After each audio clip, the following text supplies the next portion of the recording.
selanjutnya mungkin yang juga menjadi salah satu concern dan juga cukup banyak disampaikan oleh masyarakat adalah berkaitan dengan status para pekerja honorer ya Pak.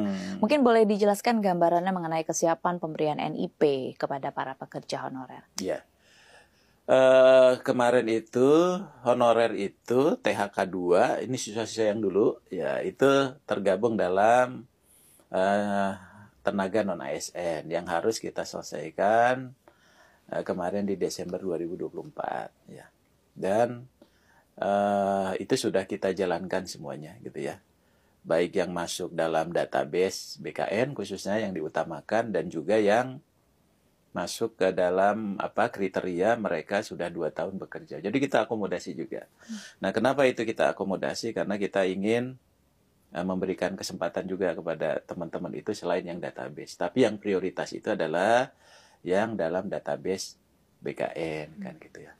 Nah, oleh sebab itu untuk tahap 1 dan 2 bagi teman-teman yang tenaga honorer atau tenaga non ASN ini, sekarang ini yang untuk tahap 1 dia sebagian besar sudah ya.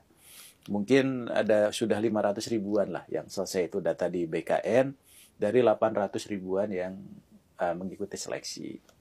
Nah, oleh sebab itu ini teman-teman yang tenaga honorer ini yang sudah mengikuti seleksi dan dinyatakan lulus sesuai dengan formasinya, itu dipastikan pasti akan diproses oleh BKN ya. Jadi sekarang ini bergulir terus. Jadi mungkin terakhir itu nanti di 10 September lah ya. Kemudian di Oktober itu sudah selesai pengangkatan untuk teman-teman yang sudah lulus. Kemudian formasinya juga sudah tersedia untuk teman-teman semuanya itu.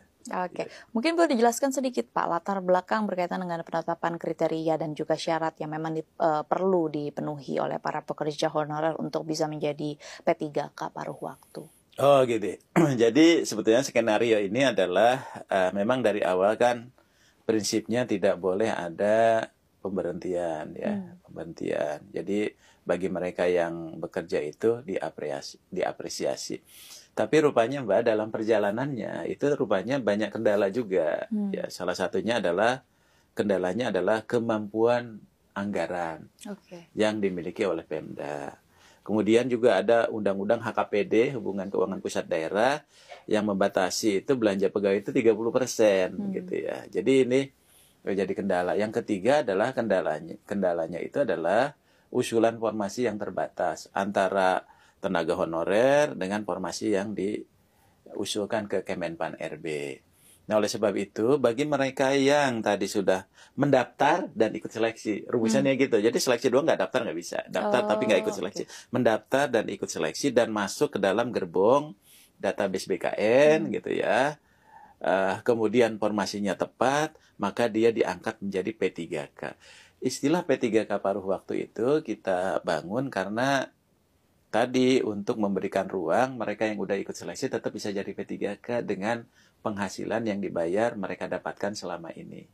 Jadi dia supaya tidak masuk ke APBN dulu dan APBD yang melebihi 30%, APBD lah khususnya yang 30%. Nah, sehingga disiapkanlah skema paruh waktu supaya dia tidak diberhentikan. Nah, ini akan tergantung pada siapa? Tergantung kepada pemerintah daerahnya. Kalau dari sisi kebijakannya itu sudah kita siapkan. Nah, ini Anda bisa loh gitu. Sistemnya sudah ada. Sistemnya sudah ada, regulasinya sudah kita siapkan. Nah, tinggal Pemda itu mau apa tidak. Tapi seharusnya kita dorong oleh Pak Mendagri termasuk mereka harus memiliki komitmen untuk menyelesaikan ini. Dan di dalam sistem penilaian sistem merit saya tambahkan ya. Dalam penilaian sistem merit kita salah satu keberhasilan Pemda itu dalam penilaian sistem merit nanti salah satunya adalah harus mampu menyelesaikan tenaga non ASN ini. Termasuk yang paruh waktu. Jadi dia bukan hanya digitalisasi yang dijalankan, kemudian sistem pengangkatan yang basisnya kompetisi, tapi juga bisa nggak diberesin yang tenaga non ASN ini, karena ini mandat dari undang-undang. Nah, di luar itu, maka tadi yang sesuai tadi, maka yang skema paruh waktu ini yang kita dorong. Jadi yang paruh waktu itu sepanjang tadi dia di dalam database. Kalau ada yang pengalaman 2 tahun boleh, tapi harus ada formasinya. Tapi yang prioritas itu yang database itu tadi. Ya, nanti yang teman-teman yang lain, kalau Pemdanya mendorong bisa, ya dia bisa paruh waktu. Dan kami sudah koordinasi juga dengan BKN yang paruh waktu pun diberikan nomor induk P3K. Kenapa diberikan? Supaya memberikan kepastian status hukum mereka di